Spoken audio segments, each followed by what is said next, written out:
Well, hello, everyone, and welcome back to the Miscellaneous Debris podcast with me, your host, the Mad Chatter, Ryan MK. That's right. Welcome back. Thank you for joining. Once again, it's always appreciated. Appreciate those who listen to my rantings and ravings and ramblings. It is appreciated. Pretty uneventful week. Madhouse and I know, surprising, given how insane the past few months have been for thyself. But no, pretty uneventful, pretty chill. The Madhouse MK, just continuing to prepare for Christmas. We did now all the decorations and stuff are up. You got to get the presents ordered. As I mentioned, we tend to get a lot of the kids' stuff throughout the year. So we're sitting there. We just need one thing for the 7-year-old. And that's pretty much it. A few things for each other, the wife and I, that we have to. I actually just got some stuff ordered today. I got to get on it late this year. That's right. It'll be here in time. Don't worry. I'm on that shit. Guaranteed.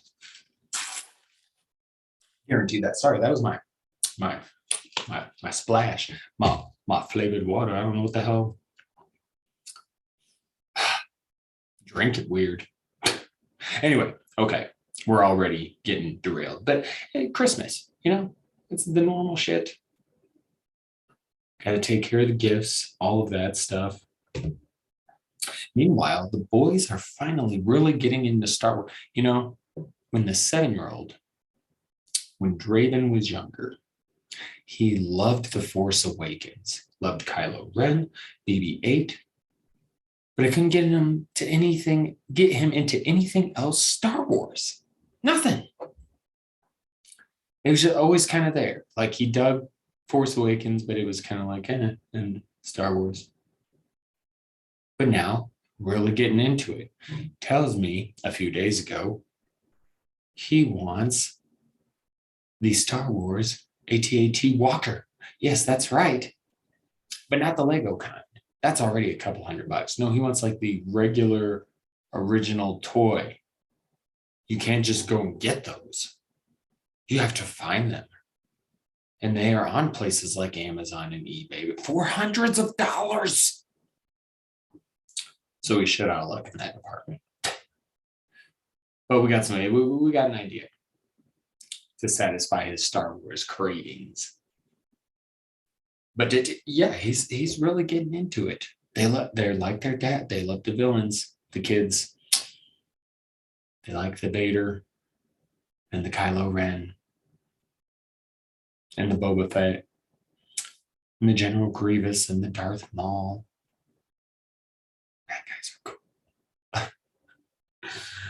At least they make them cool in movies and comics and all of that shit, because they certainly ain't cool in real life. We'll get to some of that shit, real life bad guys. But I really enjoy that they're getting into Star Wars. I always loved Star Wars. My oldest son and I went to see, was it the Phantom Menace? I think we saw the Phantom Menace in the theater, maybe even Clone Wars. Then I remember Revenge of Sith came out, and it was me, my brother, both my brothers, I believe, the girlfriend I had at the time, my oldest son, and my brother Tyson. His girlfriend at the time, this Nicole, really did him wrong, by the way. But her mom really wanted to go to this fucking Star Wars movie. And if I remember right, they just kind of invited her along. Well, my mom had only gotten so many tickets because she got them ahead of time. Because, this is when like this shit first came out, Revenge of the Sith, Star Wars Episode 3. We're just going to walk up right before the show and get tickets. You had to get them way ahead of time. And so my mom, I remember, ended up not going so that this other mom could go. I just thought it was ridiculous. Anyway, don't know why I got off on that. But yeah, it's always, been something big in my life. It's always something that I've loved. And part of it is my love of space and enjoyment of space and my wonderment of space, right? And what the future in space could be like. So I love it, love it. But Star Wars aside, I did have something I forgot to discuss that actually had happened in the past couple of weeks in recent time. And that was an old friend texted. Not just an old friend, someone I knew for a very long time. We're in two different bands together that were fairly successful for, local wise. Did some recording. And he was around after my dad died. Like, there's some stuff there, but there's also, he wasn't always the greatest friend, I suppose as friends go. I guess I can't. I've never had a friend that, didn't disappoint or piss me off at one point or another, but I guess I've done plenty of it.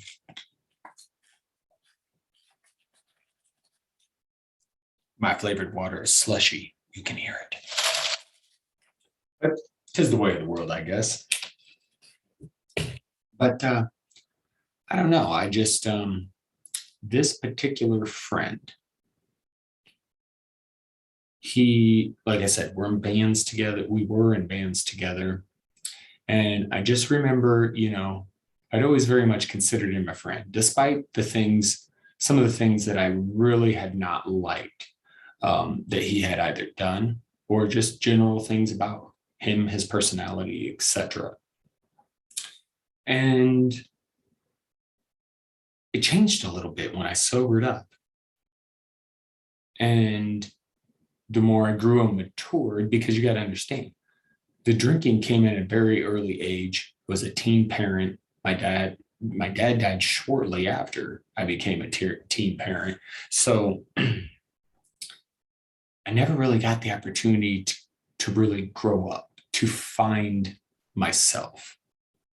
I kind of missed that period of time, parenting and then the drinking and so after a couple of years of sobriety, I really began to come into my own, and it just made me realize, there's probably I already knew certain aspects of the old life were not going to be available to me, either because A, they could interfere with my sobriety, or B, it was just something of no interest anymore.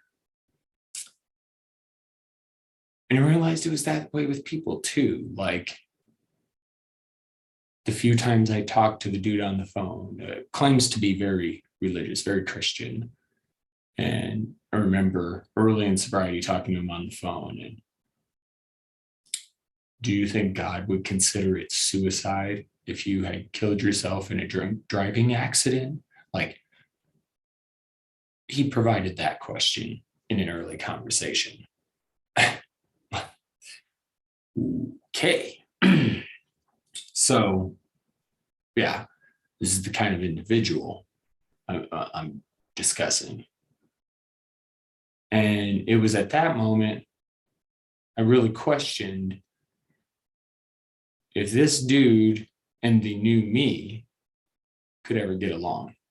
And we had talked a couple of times after that, and it was just more of the same feeling. And then I met Tasha, who would become my wife. And I remember when I first discussed, because this is when I was still living in Iowa. She was living in Des Moines at the time. I was living in Fort Dodge, which is not a great little town, but it's where I sobered up. It's where my treatment center was, and it's not where I was from. So I, stay away from those old neighborhoods and all of that, some of the sobriety mottos. And I had decided I was going to move to Des Moines, and I was about to get my son, my oldest, obviously. He was going to leave his mom's to come live with me to go to high school. And we decided it'd be a lot better. I decided it'd be a lot better in a place like Des Moines, or a suburb of Des Moines, which is where we ended up. Urbandale was the name of it. So before I moved to Des Moines, I'm discussing Des Moines. This particular friend and another friend who was in one of the bands with us, they start begging me to come back to Waterloo, my original stomping grounds. And I'm like, yeah, that doesn't sound good for my sobriety. And I'm trying to get my kid out of there into a better spot. Like, there was no appeal in that. But they, in my eyes, I'm sure there was some part of them that would like to have their friend back, but all they could talk about was music. And it just felt like they just wanted a good drummer. And they knew, hey, we did make great music together. We meshed really well. But it gets to a point where I look back and thinking upon this person's friendship with me and thinking about how much of it was based on music. And if I hadn't had the drummer skills, like let's say at any point in time I had lost my arm, would he remain around? Would he have stayed as close a friend if not for the drumming skills? But I did. I ended up getting lots of questions about the whole situation, just with him, with past, etc. But what? I obviously didn't go back to Waterloo. Fuck that, dude. Fuck that. No. I ended up in Des Moines with my wife. A little bit later, we're about to be married. And I decide I'm going to invite this dude, not him, not just him, but the other friend and some other people that it was just kind of like, I'm going to invite these people. And if they show up, well, we'll see what happens. We'll see. This is me nowadays. Hi, how are you? Have you changed at all? If not, this might be weird, but it was just kind of just get. And for this particular individual, this particular friend, this was about seeing if there was something to salvage, despite my misgivings and my feelings of, oh yeah, the new me.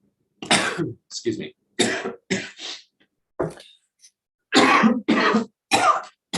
Heart attack. I don't know. I wasn't even hitting the vape pen or anything. I wasn't. If you're watching on the video and not just listening on there was none, no marijuana smoking in that particular part. I just started cough attack out of nowhere. I don't know. Slushy water, slushy flavored water. It's yummy. Seems to have helped my throat. So let's see if we can get back on track. This tends to happen, right? Tends to happen. So yes, I had decided I'm going to invite this dude to my wedding, and we'll see how it goes. He declined to come to the wedding. Okay. He said he gave some excuses, family things, etc. And I didn't know if I necessarily bought it, but I figured it didn't matter. He's not coming, so it's just whatever. I'll cross that bridge again later on. And then there was a point in time we did talk, and he admitted why he didn't come to our wedding. And it is because I did not go to his wedding. Now, there's a very good reason behind that. He got married when I personally was probably in the deepest throes of my alcoholism. I was unable to attend. And had I attended, I'm going to go ahead and assume, probably correctly, that he would have wished he had not invited me. If he had, that might have just ruined it all back then, So I'm not sure what he's upset about. I mean, I could understand being a little hurt by that at the time, but also having to have the recognition that, yeah, that dude doesn't need to be at my wedding. That's for sure. It's a damn shame I'm getting married when he's all sorts of fucked up in life. But yeah, he don't need to be here. It's a good thing he's not here. So I don't know. For that to be the reason not to attend my wedding, to hold on to that grudge, as if I did that on purpose to hurt him. Not only, in my opinion, is it selfish because it's not considering what I was going through. And yes, what I was going through, the alcoholism, large parts of that, it's debatable. The whole idea of, is that a disease and things like that. There was a long time I believed that. And I do think there's something to having that in your genes, addiction, in your blood. But it's definitely a debate there. It's an interesting conversation, disease. But, some of it self-made, some of it already in me from birth, maybe. I'm not going to profess to know how it works. But, yeah, a lot of that's on me. But again, it's not like I'm decided to be an alcoholic and ruin a chunk of my life just to miss your fucking wedding, like, but it's okay, I was okay with anybody that didn't want to eat, part of sobering up. Even though I don't go to AA meetings, I've talked about that in previous pods, but I did at one point in time, and there's a lot I took from them. But you do the 12 steps. And one aspect of that is making amends. Okay. And so to me, that was an important part because I knew, and you might hear some sirens going off. That's not surprising. You hear sirens from time to time in the Maha City. But making amends. So I was self-aware enough. I knew, part of the thing I would talk about in treatment is one of the many reasons to keep drinking was that it helped me forget about what a piece of shit I had been while drinking. I know it doesn't make any sense, but that's part of alcoholism. It's insanity. So yeah, I was okay if he didn't forgive me. What I wasn't okay with was him acting like we were cool, acting like he forgave me. And then when it came to my wedding, him pulling his revenge card or however the fuck he wanted to look at it, right? And then not even admitting it at first, but giving me some bullshit excuse, instead of just coming out and saying, no, I ain't coming. You didn't come to mine. Didn't even have the balls to do that, right? He bullshitted me at first and then came out later and said, yeah, this is why. But he texted me, this particular individual. He texted me recently just to say hi. And one of my younger brothers, the middle brother, Dane, and he's dealing with some similar type issues that I have dealt with. And I haven't spoken to him in a while, so I did. And I'm assuming he's the one that gave this individual my number, which I didn't appreciate that without fucking asking me. Or maybe he's had it. Maybe no, not my new one. Not my Kylo Ren number. Anyway, so he texted me to say what's up. And I had a lot of shit going on that week. And I was trying to decide, do I text him back or not? No, I don't hold a grudge. I'm just, for me, the whole thing with the wedding just kind of clarified to me that, okay, yeah, this was never going to be, this just isn't going to work. Like me and him, friends nowadays. And I said, that ship has sailed, my friend. because there's no way the new me is going to get along with you. As it appeared to me, he had not changed, not a goddamn bit. Recently, when he recently texted, he also revealed that he was nearly a year sober. And hey, maybe with sobriety will come some change. But does that make me have any more of a desire to want to talk to him or renew a friendship, rekindle it? No, not really. No offense to him. It's just, again, I just think we're different. I'm a different dude now. And it's kind of weird how things like that turn out. And it's just that realization, like, I don't know. And maybe, again, maybe with sobriety for him will come some more change that makes him a different individual. But yeah, it's just a strange thing. I did want to bring that up because it was out of the blue. And it was like, do I text? And I did message the guy back. But that's about it. There's been no further conversation. I don't really have interest. No offense. Even if he is changing and turning, to someone who is, more my mindset, mentality, my ilk, whatever, however you want to. Even then, I don't think I'd care. I just, yeah.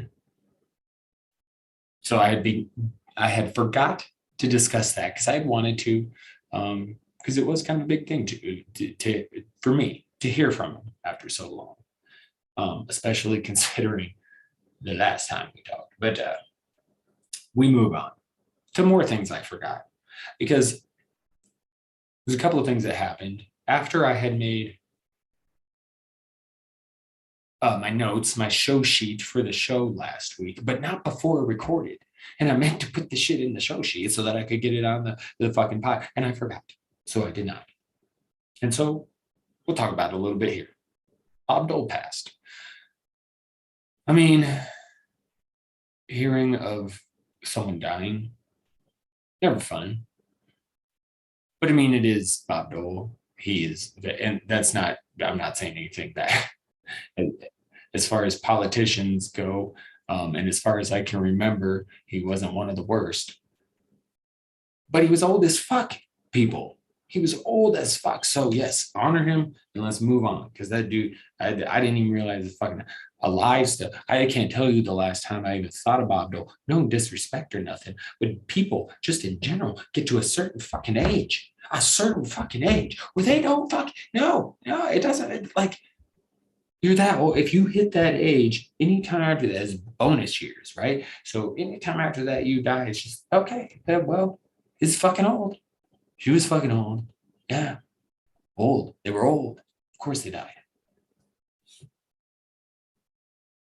But adios, Bob Dole.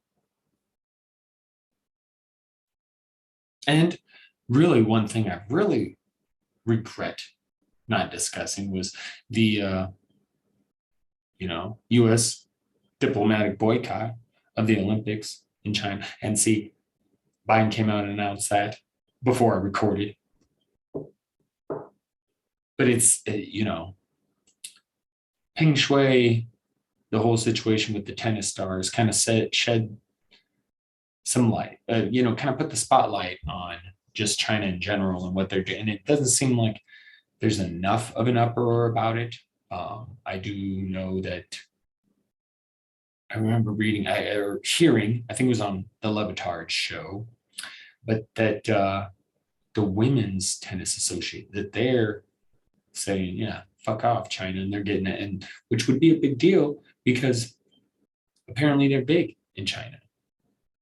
So they'd lose money to do that. But there is something with the Peng Shui situation, and then they're having the Olympics there at the same time that there's likely a genocide going on in that country. I've discussed it on previous podcasts with the Uyghurs in China. So you can go back and listen. You can, obviously look up. There's plenty of good articles out there that will, kind of summarize the situation, what area of China they live in, the issue with the government trying to get more Chinese people in that area to kind of thin out the Uyghurs. And now detainment camps. They're supposedly, according to the Chinese, re-education camps. And so there's a lot of scary shit going on in China. And you already know about their internet, their restricted ass internet that the government, it's just. So to give you a good idea, here, on some of this Uyghur stuff, I do have just a quick little thing I'm going to read. I know I do this sometimes. And I really should have remembered where this was so I could cite it. Pretty sure it was. I just better look it up. But in 2018, this is when the big stuff, I believe, came out about that. But 2018, a UN human rights panel reported that China had detained over 1 million Uyghurs, along with other Muslim minorities, in hundreds of internment camps in Xinjiang since 2017. Satellite evidence has shown that the network of camps has grown continuously since then. In the camp, survivors have reported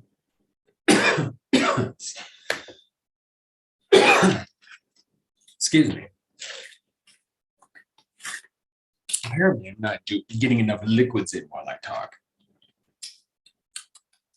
And that is tasty, slushy water. Okay, let's try that again. Satellite evidence has shown the network of camps growing in the camps. Survivors have reported detainees are indoctrinated with communist political propaganda and forced to chant slogans praising Z leader. They are subject to torture, including such methods as waterboarding, as well as sexual abuse. They're forced to renounce Islam, eat pork, drink alcohol, and are surveillanced around the clock to ensure they do not pray. The detainees have often not been charged with any crime and have no recourse to contest their detention. They're not allowed to contact with their families, and many detainees simply disappear. China has also pressured other nations to deport Uyghurs who have who have fled the country and sought refuge abroad. They often disappear immediately after returning to China. Oh, look at that. Wouldn't you know? All sorts of fucking disappearing, right?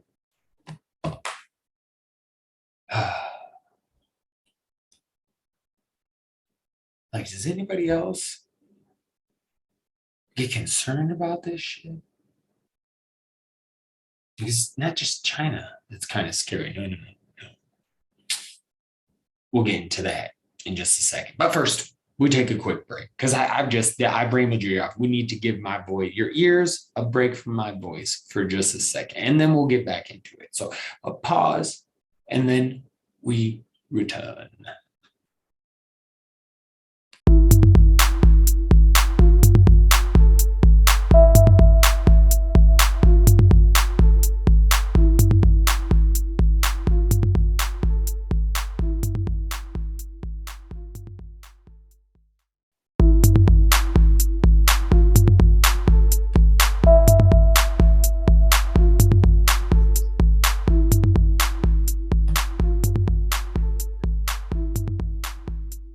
I hope you enjoyed that little break.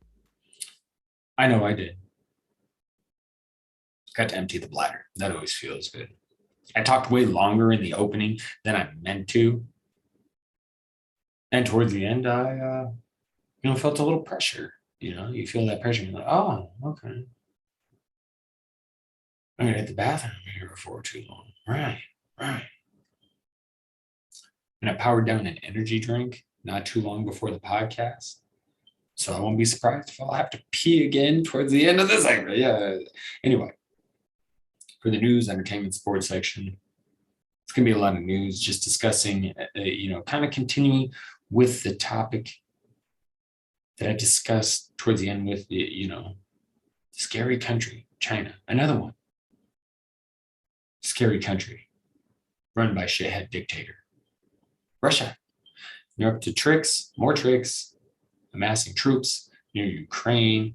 The fear is they're going to invade Ukraine. And that's what Russia says. You're just afraid of Russia. Russo fear or something like that. It's always afraid of Russia. Russia's going to do something. Well, yeah. There's reason. In the G7, they threaten severe consequences should they invade Ukraine.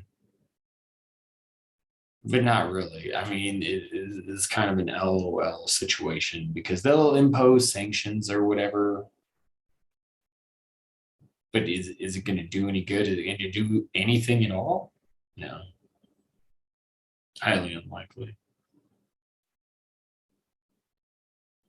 And it just, I'm a history guy, as I've talked about before. I loved history classes. At one point in time, I wanted to teach history. I love history documentaries, particularly the World Wars. I find highly interesting because of all just how it all comes together. The different countries that get involved for the various reasons. I don't know. It feels World War III-ish at times. It could be the end of the world if that shit ever happens. And that's a scary fucking thought. So apologies. We're going down the scary path. Not for long. Not for too long. But it is. You got fucking China over there and Russia. And they don't seem to really give a fuck what anybody thinks about what they do. I mean, just look at what Putin's done, and anybody who doesn't have some sort of fear about what Trump could have done when he was in the White House, or what he could do if he gets back in. Just look at Putin, because they're buddies. We've talked about this plenty of times. He's going to learn from Putin, like, ugh, ugh. So yeah, we got a couple of scary countries that could really cause some problems for the rest of the world. Meanwhile, tornadoes ripped through 5 states as of recent. Kentucky was hit the worst. Overall, the death toll from these tornadoes is 60 and counting. It's rising. The Kentucky governor, I believe, he said he believes that when all is said and done, Kentucky's death toll alone will be over 100. So sounds like still a lot of cleanup to go. Many of the body's children. That just kills me, breaks my heart. I don't know. I used to really fancy the idea of a storm chaser, right? See the movie Twister. They kind of glorified it in a way. But I can't remember the name of the show. There's a show that used to be on the Weather Channel. It was a couple of storm chasers, and they were fun to watch. And that was like real storm chasing. But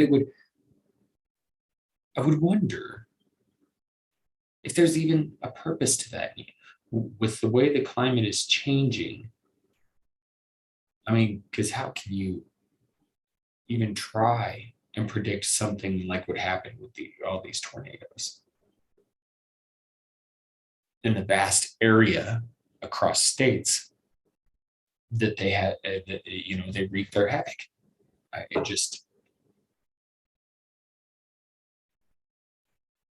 It's insane to me. And again, I've always found tornadoes to be fascinating. Love the idea of storm chasing. When I was younger, it's the first place I remember living in with my parents. Obviously, who else would I be living? But it was a townhome, and we were out one cloudy day. My dad was outside pointing up. I remember looking, and my mom came out, and he was like, "I think that's a funnel cloud." I was pretty young. What's a funnel cloud, Dad? So it was scary looking. I remember not exactly what it looked like. But just that there was some fear instilled in my childhood brain, you know? And so, always, since then, have had fascination with tornadoes. Oh, and with that, we had saw in the news that it was, I don't know, quite a few miles away, but a tornado did touch down somewhere, and my dad was trying to figure out, if I remember right, like if it could have been the funnel cloud we saw. And I don't remember if they ever did figure it out or not. But again, tornado is fascinating. But with the climate changing, like predicting weather, anything like that, and don't get me wrong, climate, weather, two different things. But with climate change, it's going to bring certain weather phenomena that maybe that maybe are not quite as easy to predict, you know? It's fucking crazy. Everything's crazy right now. And then I came across this tidbit of news talking about how just one space flight emits more carbon dioxide than just about everybody on Earth's lifetime that they will admit, you know? That's crazy. And now we got billionaires just fucking going up into space for shits and giggles.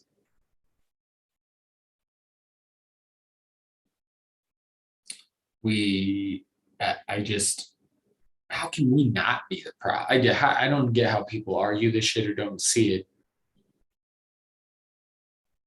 Well, you know, a chunk of those do see it. They just money. Others are blind. I don't know. It's crazy to me. We got into climate change a lot recently, but it's shit like this. It's just like, yeah, it makes fucking sense. It makes complete fucking sense. And I don't know how people don't see this shit and realize what the hell is going on. Blows my mind. Blows my fucking mind. But that's all we got for that section. I'm not going to take another break because the first segment went a little bit long. And I knew this section was going to be a little bit shorter because I'll be honest, just not a shit ton happened this week. It felt like overall a fairly uneventful week. Although there was one thing that we do need to add on, and that is former Denver Broncos wide receiver Demaryius Thomas. He died. He passed this, was it yesterday, the day before? It's Friday or Saturday, but it's sad. I remember him very well. He was 33. It's not like an old player. But from what I gathered, he was in some sort of accident, was dealing with some health issues since then, including seizures. And it sounds like he potentially had a seizure in the shower while taking a shower. And I can't tell you, I can tell you just from my own experience with seizures, it's scary shit. See, I'm sorry, I'm still in the scary path. Everything is scary right now. I know I'm a chicken shit. Everything's scary. Sorry. But it is. These things are fucking scary. Now, mine were related to alcohol withdrawal. They were alcohol withdrawal related seizures, which is a real thing. And you only get them if you're a really bad alcoholic, which unfortunately I happen to be. But fortunately, it made me stronger, didn't kill me. So that's, you know, some positives to take away from the alcoholism. But I digress. It didn't kill me. That's the most important thing. And I didn't kill anybody else, even more important, actually. So, but regardless of how I am familiar with the seizures. And again, scary. I actually had one when I was driving because I was out of booze. I fucking knew I needed to get some quick before I had a seizure. I only lived a few minutes from the Hy-Vee from the grocery store, so I drove my ass to the Hy-Vee. and I got nearly there before I had a seizure. Luckily, no major damage, nobody got hurt. I did end up in the hospital, but more because of the seizure. So it turned out okay. But it's scary shit. I did another one. I almost bit my fucking tongue in half. They're scary, man. So um, I can relate to whatever as far as the seizure aspect. I can relate to what he was going through, and that that shit is scary and hard to deal with, and especially if he was having potentially any trouble, figuring out what the cause of it was, so it's just by all accounts an awesome dude, and it's unfortunate that we lost him, and yeah, people are pouring out love for him today. So, and the Broncos did a really cool thing where they first play of the game, they took a delay of game, and which gives the team a penalty if you're not familiar with football, and makes them go back 5 yards. Is it 5 yards? But and they're supposed to have 11 players on the field on offense and defense, and they only put 10 players out there. So they put 10 players out there, and then took the delay of game to kind of honor Demaryius Thomas, and that was very fucking cool. Very fucking cool. So, dude's gonna be missed. Not that I knew him personally, but I know people love the shit out of him. I enjoyed watching him play football, and he always seemed like one of the less dramatic dudes, and just showed up, played ball, did his work, and went home. That lunch pail mentality. So I'm just gonna miss Demaryius Thomas. Good dude. It's unfortunate. See, a bit different than Bob Dole.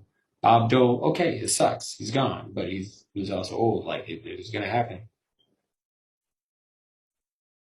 And then to Demaryius Thomas, where it's like, you know, too young, too young.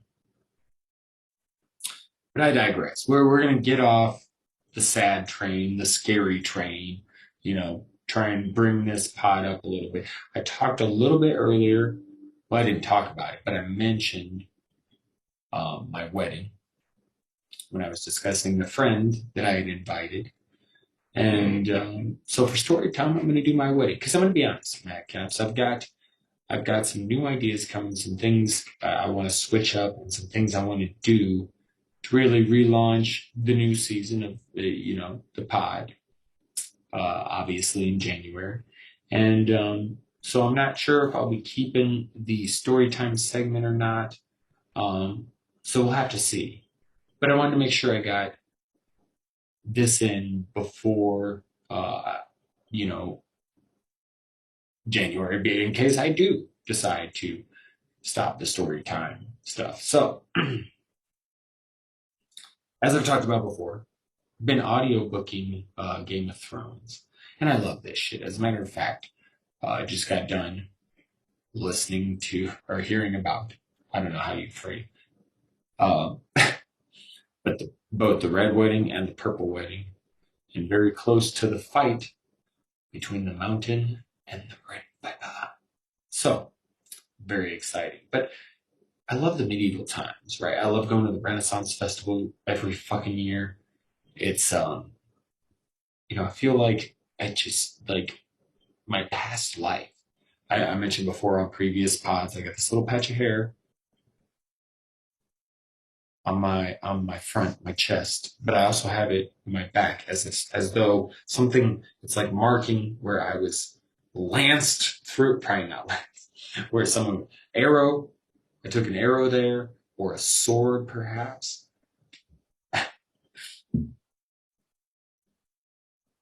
But I love the medieval shit.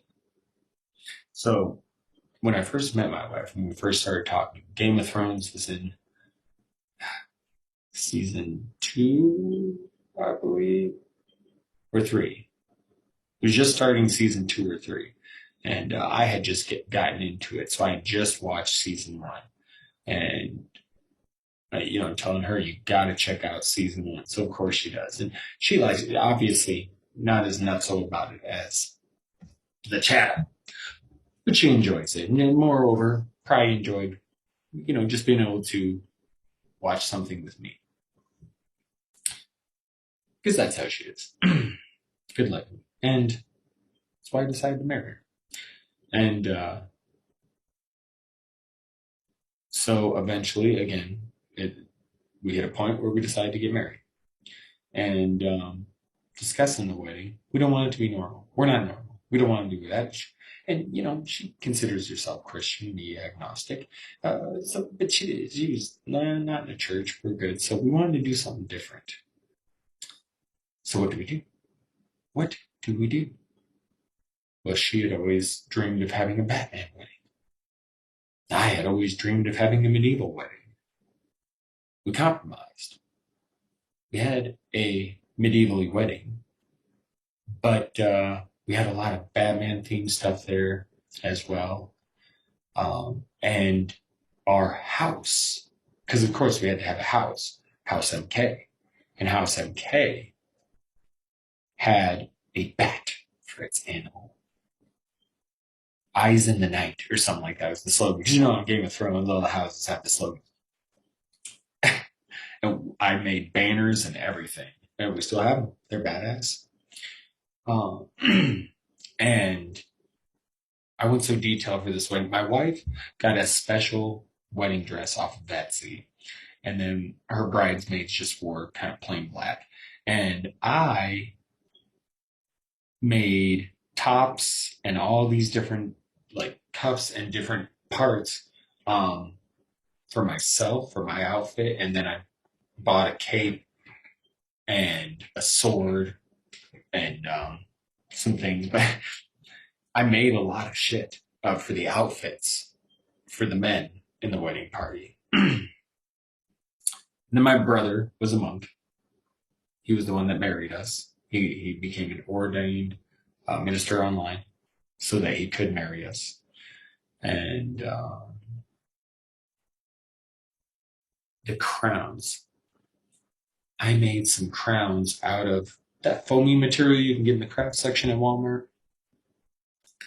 And I crafted the crowns out of that, glued them all together, Mod Podged them so that they kind of had,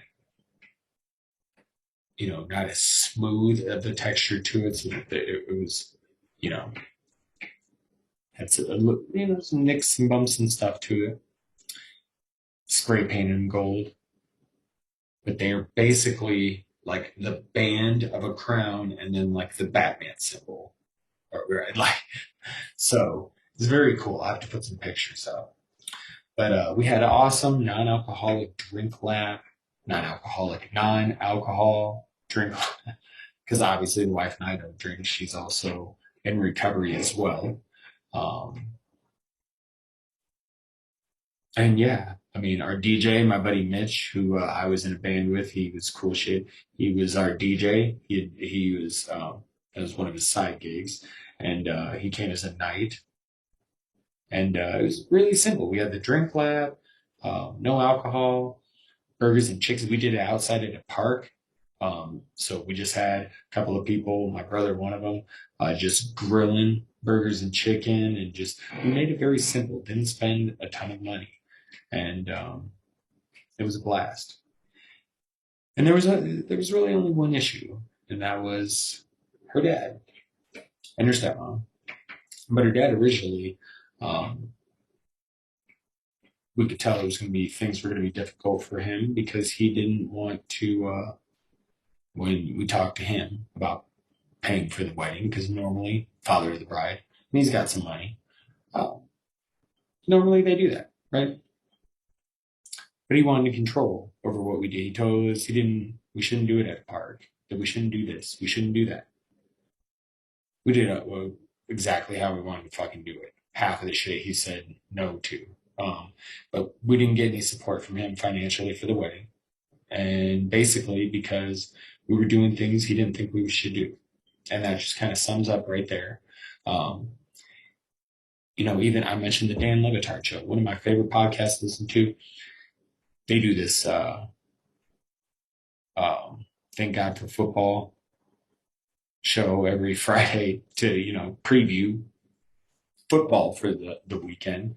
And one of the people is going to a wedding here in a few months, his daughter's wedding, and they're talking about it. And he says, "Oh no, I have no final say. They have final say, even though I'm paying for it." And that's how it should be. I mean, I understand if you don't want to give money if they're doing something wild and fucking crazy, but like if they've got an actual wedding planned out, I mean, don't like it just blew my mind. And then he does show up to the wedding, him and his stepmom, because see, there were some issues before that because there was a problem between my wife and the stepmom's daughters, who were originally going to be bridesmaids before their bullshit, right? But you can't have their bullshit around, especially on the wedding day. So no, no, no. So they didn't even come. But their mom did, along with my wife's dad. And they basically sat there looking pissed off the whole time. Like it was just ridiculous. We had my wife's uncle had to go run them down and find them just to get some pictures with, like it was just they're awful people.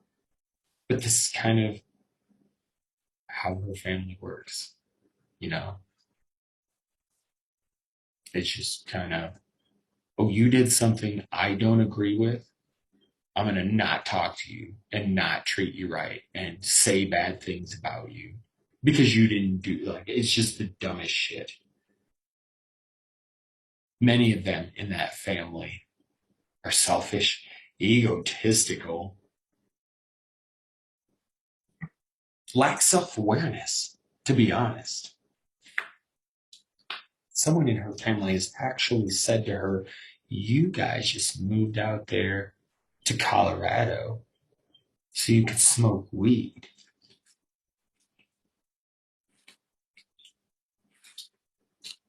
Forgetting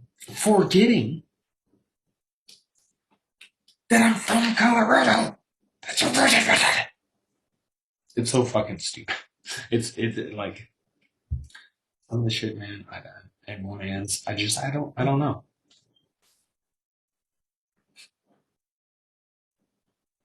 I do not understand how some people fucking get like that. I just don't. I just don't.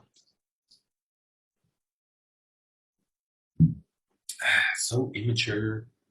And okay, I'm done. But despite that little bit of a nuisance, it didn't take away from the greatness of the day. And you know, all the people that I did invite that didn't come, it was no skin off my back either. There's been a lot of things that have changed me, or that did change me through the first, portion of sobriety, and made a huge difference, in who I've become. And for many years, it was never easy to look at myself in the mirror. And then I hit sobriety, and it got easier and easier. And that wedding was just another like stepping stone to look at myself in the mirror and go, like, look at how far you've come, and look what you found in this amazing woman, you know. And we've gone on to have two kids. Well, the 7-year-old, he was one at the time. He was so we did have the baby. He was not even one. So we had the baby, and then obviously the teenager. My oldest was at the time, but yeah, it was another day to look at and go, I'm fucking doing all right now.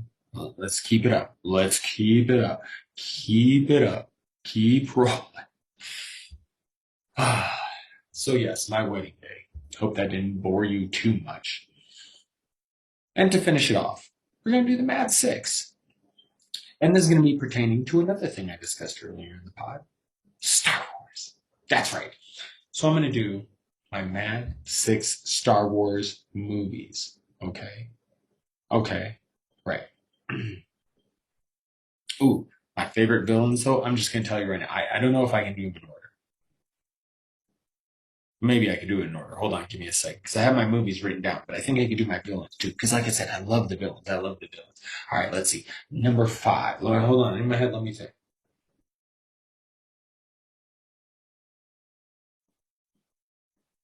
Okay. Okay. Okay. Okay. 5. Emperor Palpatine. Now, see, if we were to do some of the Star Wars expanded universe shit, there are so many fucking awesome, cool, amazing Sith Lords that we could talk about, but we'll stick to the movies. So 5, Palpatine. Number 4, Darth Maul. Very short appearance. I mean, Palpatine you got to throw in there because he's the mastermind of the majority. So you got to throw Palpatine in there. But he's just not.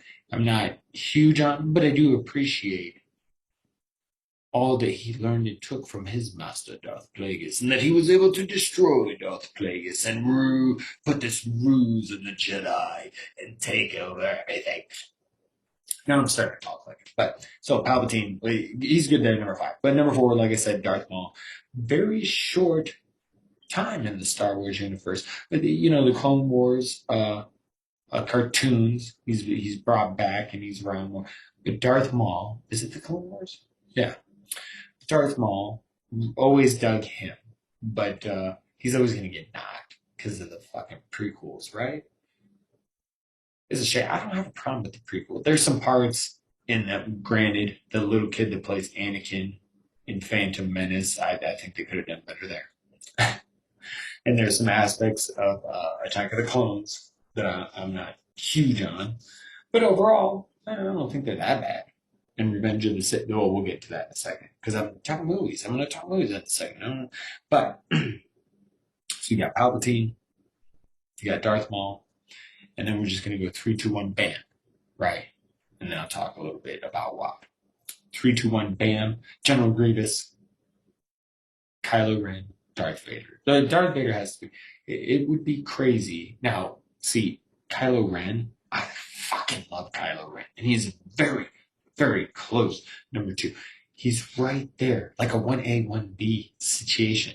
Okay, I love him, but you got to give the edge to Vader. He's just amazing, iconic, and the motivation for a one Kylo Ren.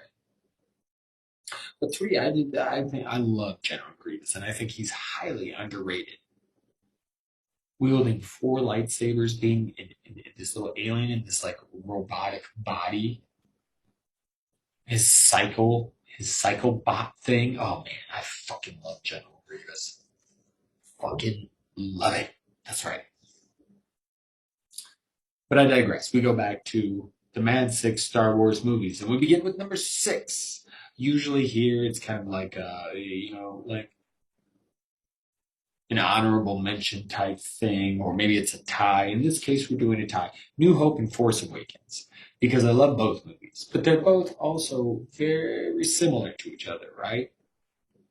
But they both do the same thing. They kick off their particular trilogies, their set of films, in very good ways. The first Star Wars, New Hope, great movie, great fucking movie. It's what got everybody excited. And then Force Awakens, after the disappointment of the prequels, we're gonna bring it back in, and this time it's gonna be better. We promise. And it was. And Force Awakens is really good, although very similar in many ways to New Hope as far as the flow, the storyline, things like that. But love those two. Number 5, The Last Jedi.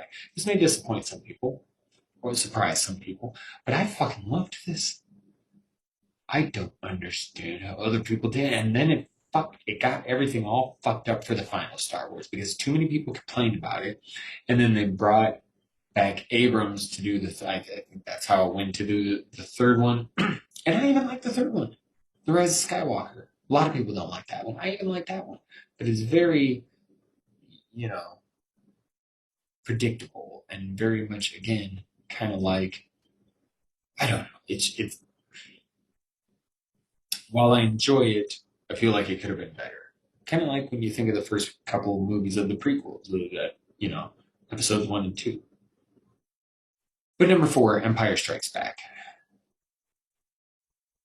I don't think you even need to discuss why. But number 3, Rogue One. Yes, this one is very high on my list. People will say, you put that above Empire Strikes Back. Yeah, because there's 2 movies at the top of my Star Wars list that will forever probably remain at the top of my Star Wars list. But I remember seeing Rogue One and thinking, no, this is how a fucking Star Wars movie should be made. My brother said the exact same thing. You gotta check out Rogue One. Maybe that's where I heard it from, was him. I just repeated what he said. But it's amazing, everything about it. And how it just plays into the story of Star Wars and the original trilogy. It's just, it's a beautiful thing. Rogue One. And then number 2, Revenge of the Sith. Because I don't give a fuck what anybody says, prequel or not. This is one of the best goddamn Star Wars movies. I don't care. Anakin going all dark and shit and getting to see the transformation to Darth Vader is fucking awesome. To see Obi-Wan take him out on Mustafar and get all in the lava and get his, just everything about it is great, great, great. I love it. Of course, General Grievous is in Revenge of the Sith. So yes, this is, and it's often, again, it's like Kylo Ren and Darth Vader. This is like a 1A, 1B situation. And I could flip them, whichever one is 1A at any time, because I love both these movies. But I did because it's an original. And it's really the movie that got me into Star Wars. Because while I did enjoy A New Hope, and I did, as a younger boy, I'm talking, I liked the first Star Wars. It's cool. And then I liked Empire Strikes Back. I did. But then Return of the Jedi came along, and there's the beginning with Jabba the Hutt, and then there's the end with the Ewoks, and fuck yes. Give me all of it. It's great. That was the one that just sold me on, yes, I love Star Wars. It was that movie as a child. And I've always carried that with me. I love that. To me, it builds up. You got A New Hope. Introduces characters, lays the groundwork, begins the story. It's great. Then you got Empire Strikes Back. Get some snow battle, Tauntaun guts, Yoda. You mean fucking Yoda? Luke finds out a secret. It's good shit. But then Return of the Jedi. Even fucking better. Yeah. It's hard to beat that one. But Revenge of the Sith is close. I love that one. I really do. I really, really do. I really, really do. Why, Ike? Whatever do you mean? Sorry. That's still got to be one of the best movies to quote from. Doc Holliday in Tombstone. And I've got 2 guns, one for each of you. And I have no idea why I'm sitting here quoting Tombstone after talking about Star Wars for the past 10 minutes, but there you have it. There you have it. That's all I got for you, folks. That's what I got. I hope you've enjoyed the pod. I hope you all have a wonderful, wonderful week. We are nearing the Christmas. Yes. And so, we'll get that Christmas pod in and that year-end pod in, and then we might take a little bit of a break, like a week off, before we get into our new year, new season, right? You feel me, Madcaps? All right. You know what I'm saying. You got me. So let's get out of here. Let's get the hell out of here. After the podcast. Easy, easy,